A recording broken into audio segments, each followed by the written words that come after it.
Do you want me to get you a toothbrush or toiletries? I'm going to summer camp, baby. I'm going to jail. Look, I called my mom. She said you and Sean can move over there with her and Trish. Hello?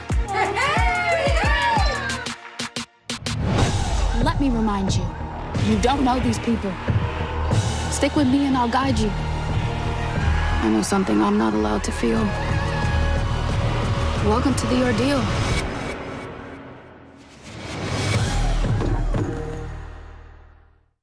We are on time here at the London West Hollywood. I want to go hit the pool. It's beautiful here. Oh, I already got a spot. I know you do. We have one more thing for you guys to check out, though, before we go. Bye-bye. She don't know I got some big plans. Happening now. Coming up, San Antonio police finally released footage from fatal shootings involving their officers. But is it transparency? One expert says no, and that they have a long way to go. Seems like we hear about it almost every day. Cyber criminals hacking into businesses' sensitive information. Coming up, what you should do right now if you're the victim of a data breach. And I'll be back in a few minutes to help you prepare for the weekend and let you know when storms are back in the forecast. The News at 5 starts right now. There is a manipulation tactic with trying to side with the media and justifying the police killing Sammy Barbosa. First at 5, the San Antonio Police Department finally joining other major law enforcement agencies in this country by providing footage from fatal shootings involving their officers. Yeah, late yesterday, the department released video from 2 shootings in mid-April in which 3 people died. A man who opened fire then took his own life outside of a terminal at the airport after being shot by a park police officer, and then footage of a driver and his passenger being killed by an officer during a traffic stop a day later on Penn Road. One accountability expert telling our Dylan Collier that while SAPD took an important step forward here, they still have a long way to go to reach transparency. And we do have a warning. Some of what you are about to see is graphic and may not be suitable for all viewers. You are looking at some of the last moments of Sammy Barbosa's life. The father of 4, caught in the crossfire April 16th after his front seat passenger shot a San Antonio police officer. Barbosa, whose family believes he was being held at gunpoint by the other people in the truck before being pulled over, died at the scene. His nephew says the footage shown to the family earlier this week was much more expansive than the highly edited clip made public by SAPD. When we saw the full video, there's 3 versions, and you could clearly see way more. At approximately 11:30 a.m., Pocket, bro. Huh? immediately after making contact with the driver. The version posted to YouTube included narration from a high-ranking member of the department, even as the officer and Barbosa spoke to one another, making it difficult for the public to hear what was being said. A second version of the clip, without narration, was shared with media from a private YouTube link, which department officials asked not be shared publicly because it lacked context. I always err on the side of full disclosure. He said the lieutenant talking over the Penn Road footage actually made it more difficult to follow what was happening. Because any reasonable person would say, oh my gosh, this is crazy. This officer had to endure that. LaChapelle called the 2 releases a start and said the department would be wise to accept feedback and make adjustments in future shooting cases. Barbosa's family, meanwhile, saying their loved one was an innocent man caught in an unfortunate situation. I always wanted to see him one last time, but not like that. SAPD officials today refused to make Chief William McManus available for an interview with us. The department had failed to release footage from 3 previous shootings before yesterday. SAPD's next scheduled release will be footage from the April 20th death of 36-year-old Brian De Leon. The 60-day deadline to do so is the end of next week. Dylan Collier, KSAT 12 News. Thank you, Dylan. One man was killed after a crash in Boerne last night. This happened around 10 o'clock in the 500 block of South Main Street. The Boerne Police Department has identified the man as 40-year-old Jose Tristan. They say he may have been intoxicated when he hit a bridge rail that crosses Cibolo Creek. He was the only person in that vehicle and was trapped when the Kendall County deputies arrived. He had to be cut from the car and was taken to a hospital where he died. We have new details now on a fatal road rage shooting from earlier this week. The 63-year-old man involved and who was killed has been identified as Zoltan Varga. San Antonio police say Varga was shot Wednesday at a gas station on Potranco Road near Loop 1604. Investigators say the shooter, a 31-year-old man, claims he was getting ready to leave the area when Varga, who was also driving, cut him off. He says Varga then pointed a gun at him and fired shots in self-defense. Varga was airlifted to a hospital where he later died. We asked the San Antonio Police Department if any charges were filed in this case. They say it remains under investigation.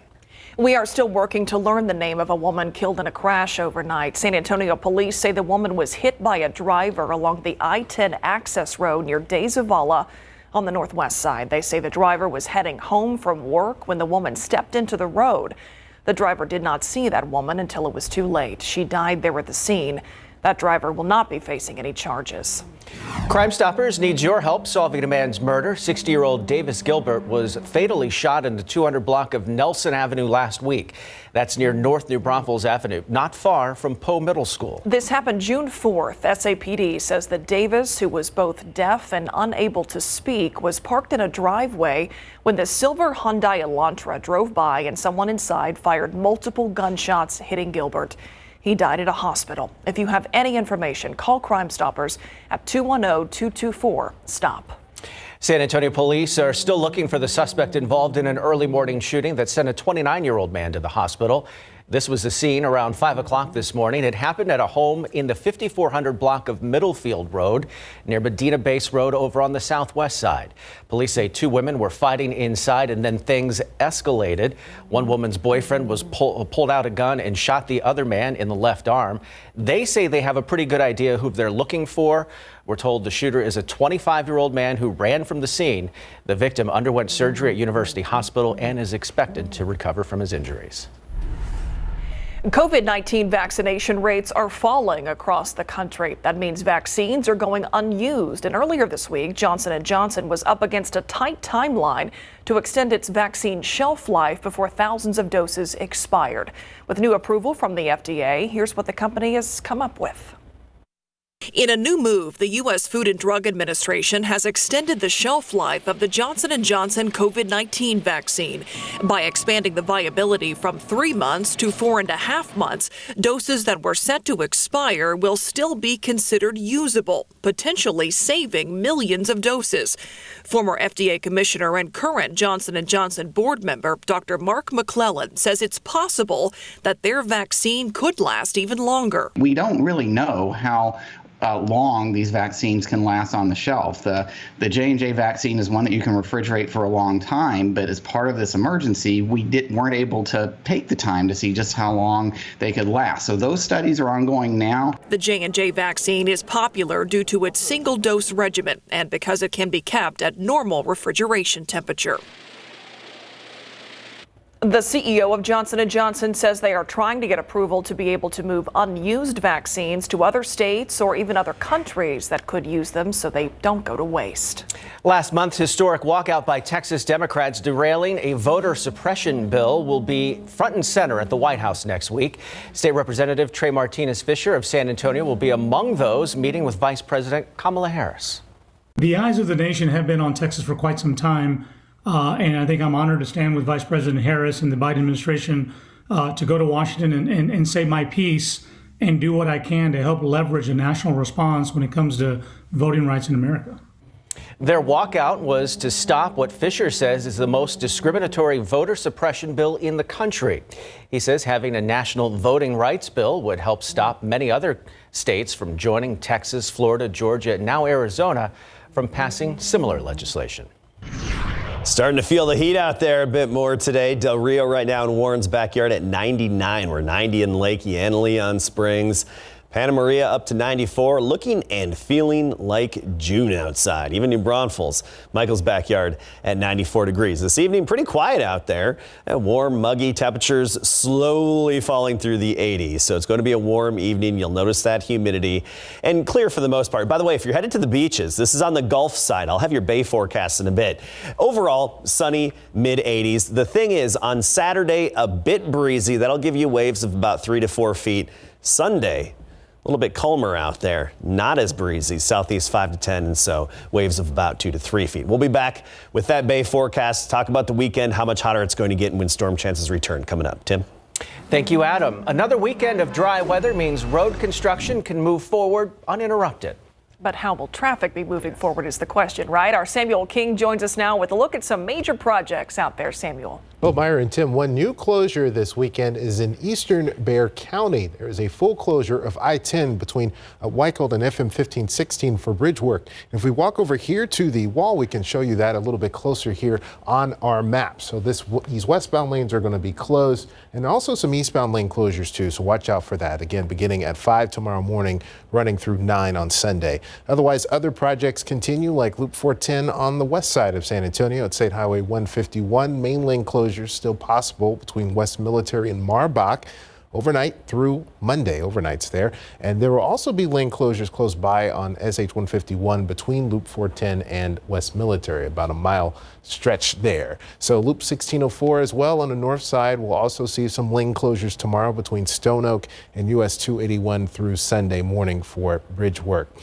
And yes, 8 and Sunday. I was right ahead of myself. Looking at some travel times, 44 minutes if you're heading on 35 into downtown San Antonio. And again, here is 410 at Ray Ellison. Traffic moving well. We'll have more updates throughout the evening, Tim and Myra. Thank you, Samuel. Food, gas, and transportation, they are all a part of our daily lives, and prices are going up. Last month, we saw the biggest jump in consumer prices since the Great Recession. ABC's Morgan Norwood now with an explanation and ways to save. From the grocery store to the gas pump, even at the car lot, prepared to pay more. Price of chicken's gone up like 40%. Surging inflation in nearly every industry. Consumer prices up 5%, rising at the fastest rates in more than 10 years, coming as more states and businesses reopen and people look to return to life as normal. In May, the price of beef up 2.3%. Cereals and baked goods 0.5%, clothing climbing to 5%, and get this, gasoline up 56% from a year ago. A lot of people are out wanting to buy things right now, and that bids up the prices some too. Perhaps the biggest surge of all, the price of used cars, up nearly 30% due to a loss of demand during the pandemic and a global shortage of semiconductors, a key car part. We need to take action. The Biden-Harris administration even launching a new task force to tackle these critical supply chain disruptions. In the meantime, here are some ways to ease the pain of these various price hikes for drivers. Figure out how much it takes to fill up your gas tank and then drive less miles than that. For the price of food, consider cooking. Eat home when you can. Ensure that you are not utilizing delivery services, because a meal that costs $10 could ultimately cost you $25. And finally, to curb energy cost, you want to turn off the lights if you are not using them. And experts say the biggest savings can come from eating lighter, less meat, and planning meals around unused freezer or pantry items. You can also try a bulk buy with neighbors and friends. Morgan Norwood, ABC News, San Bernardino County, California. Do you own a Volkswagen or an Audi? The company says millions of its customers were impacted by a data breach. What information was stolen and what you can do if you think your personal information has been targeted. Next.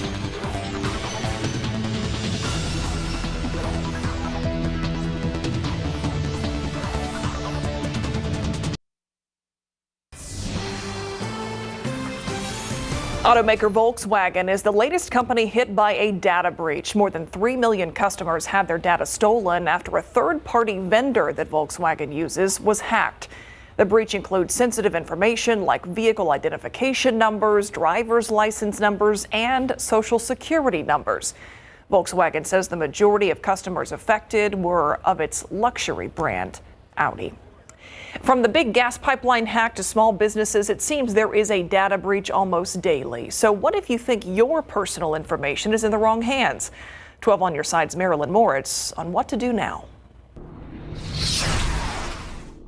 When Nicholas De Leon got an alert saying he'd signed up for a bunch of credit cards, he was puzzled. I didn't know it was happening because I didn't sign up for any new credit cards. He hadn't been notified about a data breach, so he checked online to see where his personal information was compromised. It was scary, it was stressful, and the worst part was that I was on the hook to clean up the mess. Sometimes companies do inform you if you're the victim of a data breach, but you can also dig for yourself to find out what info was compromised. The website Have I Been Pwned will tell you if it's your email, phone number, or password. If your password was compromised, change it everywhere you've used it. It's best not to reuse passwords. To help you remember them all, use a password manager like 1Password. It creates and stores complex, unique passwords for each of your accounts.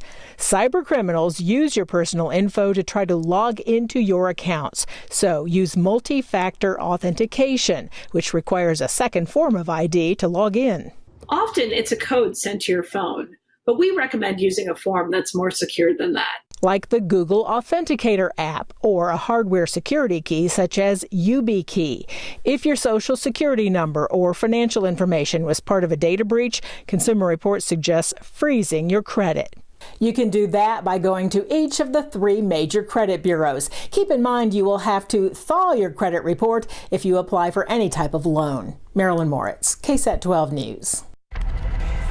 Take a live look outside with Live Cam this Friday evening. Lots of sunshine out there, plenty of humidity. It is getting warm after a very wet May. It feels like we are finally feeling summer in San Antonio. Reality is back. You know, May was 1 degree below average for the temperature for the entire month. And we started actually June a little below average as well, temperature wise. Every day this week, we had a high temperature of 90 at the airport in town. So all 5 days, 90 degrees was our high. Morning low today, 76. 90, of course, 2 degrees below average. Del Rio topped out at 102, at least so far. I say so far because this time of year, sometimes between now and 6:30, we see a degree fluctuation. Take a look at the current reading. Outside, 90 degrees, dew point of 72. We're starting to see those afternoon dew points fall off a little bit. They're mixing down a little bit. We're starting to see that trend. So it feels like it's 7 degrees warmer than the air temperature, opposed to earlier this week when it felt like it was 10 to 13 degrees warmer than the air temperature. Still muggy outside and, of course, warm, but the heat is fairly typical for this time of year, especially locally. Now Del Rio 101 along with Laredo. 93 in Pleasanton and Gonzales. Meanwhile, 89 Fredericksburg and Kerrville. Here's the bigger view, the wide view. Lubbock 105, Midland, El Paso 103, and even Alpine at 99 degrees. So we're seeing some heat, especially off to the northwest of us. Quiet. Pretty much the entire state is quiet. However, you notice some of those terrain circulations, some of the higher elevations of West Texas, a few little showers have popped up, a couple of lightning strikes. Hey, we'll take what we can get out there. That's where we need the rain absolutely the most across the Lone Star State. But the Big Blue H still in charge of our weather for now. The Big Ridge pokes all the way up into basically the Missouri and the north central United States. And rounding that ridge, see a little bit of energy here and some severe weather far to the north of us. And what we're watching is a very quiet weather pattern for a few more days, but we're keeping an eye on this moisture and even some shower activity. Of course, no radars down here, but these clouds are dropping some showers and storms. We're watching this because that moisture may be unleashed northward as we get into the middle to end of next week. Upper level ridge, that's going to move northward, and then that's going to open the door for a few disturbances to come in from the north during next week, not this weekend, but by Monday. And then depending on where that ridge sets up by the end of the week, some of that moisture from the southern Gulf could be unlocked and pushed northward. Right now, trends would be for most of it and corresponding showers to mainly be east of our area, but we're keeping an eye on it and, of course, watching. That would be one shift in our pattern. Otherwise, just daily afternoon pop-up showers and storms possible Monday through Thursday next week. Only about a 20% chance. The door's open for disturbances. We'll have a little bit of instability. We could pop a few afternoon showers and downpours. Again, that's not until next week. Tomorrow, your Saturday, 76 in the morning, 93 in the afternoon, bright sunshine for most of the day. We'll have some of those brief clouds early, then sunny, back up to 100 degrees. West and south of San Antonio. Cotulla, Carrizo Springs 101, Del Rio probably back to 102. Even Canyon Lake about 94 and Kerrville 93. Stone Oak about 93, Timberwood Park 92. You get to Elmendorf, even Lackland area, potentially up to 95 along with Castroville. Then we get into Sunday, a couple of degrees warmer. So tomorrow low 90s, Sunday I think widespread mid 90s and not much of a breeze out there. If you're headed to the bays, you want to go fishing or something, there will be a slight chop on Saturday with that southeasterly wind at 10 to 15. On Sunday, not much of a wind at all. That's actually the best day this week along the beach and, of course, in the bays. Next week, all we add is just a slight chance of a few afternoon showers starting Monday, lasting through Thursday. Oh, those triple digits are coming. Thanks, Adam. All right, Greg, the Clippers have dug themselves quite a hole. Well, what's interesting about the Clippers is they're in the same position they were in their first round playoff series, only it's the home team winning on their home court. When we come back, the Clips say they are pretty satisfied with the fact that they're going home now for the next 2 games, even though they lost their first 2. We've got the highlights to prove it. And Anthony Brown is not assured of anything in this training camp coming up. Former Spur Kawhi Leonard and the Los Angeles Clippers find themselves in a very familiar position in the playoffs, down 2-0 after the first 2 games of the playoff series against the Utah Jazz. But unlike the first round series against the Dallas Mavericks, the home team won the first 2 games. Before tip-off, Rudy Gobert was presented with the 3rd Defensive Player of the Year award. And after that, Donovan Mitchell and San Antonio's own Jordan Clarkson provided the offense. Mitchell scored 27 of his 37 points in the first half to give the Jazz a 66-53 lead at the half. Mitchell becoming the first Jazz player since Karl Malone in 1988 to average at least 35 points in back-to-back playoff games. But this one wouldn't be decided until the fourth quarter. The Clippers would take their only lead of the game in the final period, 101-99, thanks to back-to-back 3-pointers by Reggie Jackson. But thanks to Clarkson's 24 points, including 6 3-pointers, the Jazz would hold off the Clippers' comeback, going on a 14-2 run, capped off by Joe Ingles' 3-pointer. But just before the game ended, Mitchell was injured by Paul George on this foul right there with 43 seconds left, but managed to hobble to the line, hit 1 of 2 free throws in the 117-111 victory. After the game, he proclaimed himself fine. I got hit and it hurt, but I'm fine now. I walked in here. If you want me to sprint for you, I can. I'm good. I think the biggest thing is just, thankful it wasn't bad and move on and get ready for game 3. Close call. Chris Middleton, Giannis Antetokounmpo combined for 68 points to push Milwaukee out to a 21-point lead in a must-win Game 3 in Milwaukee after losing the first 2 to the Brooklyn Nets. But Kevin Durant would help bring Brooklyn back. His 3-pointer gave the Nets the lead, 83-80 with 1:23 to play. Now 83-82. Brooklyn, when Drew Holiday with the ball up court instead of calling a timeout, and gave Milwaukee the lead for good in the win, 86-83. Pro football coverage, powered by Davis Law Firm. Anthony Brown is about to start his 6th season with the Dallas Cowboys with no certainties about starting this coming season. That's after starting 8 of the last 10 games he played in last season. That's because the Cowboys used the draft to select 3 defensive backs, including Kelvin Joseph with their 2nd pick, 44th overall, and one of their 3rd-round picks, 99th overall, for Nahshon Wright. How does Anthony look at the competition he's facing going forward? It's always competition. It's the NFL. It's always going to be competition somewhere. And we lost Cheeto last year, so of course we got to replace somebody, and somebody got to come in. So it's always going to be competition. You just got to do your part and don't even worry about that. And just like I said, make everybody better around you.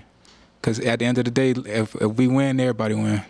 That's right. Smithson Valley Rangers are up in Round Rock right now, getting ready for the state high school baseball playoffs. I'll have that for you tonight on the Night Beat. Look forward to it. Thank you, Greg. We'll be right back.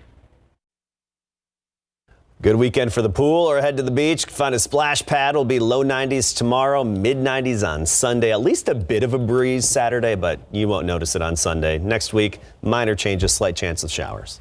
All right. Thanks, Adam. And thanks for watching the news at 5. World News is next. We'll see you back here at 6.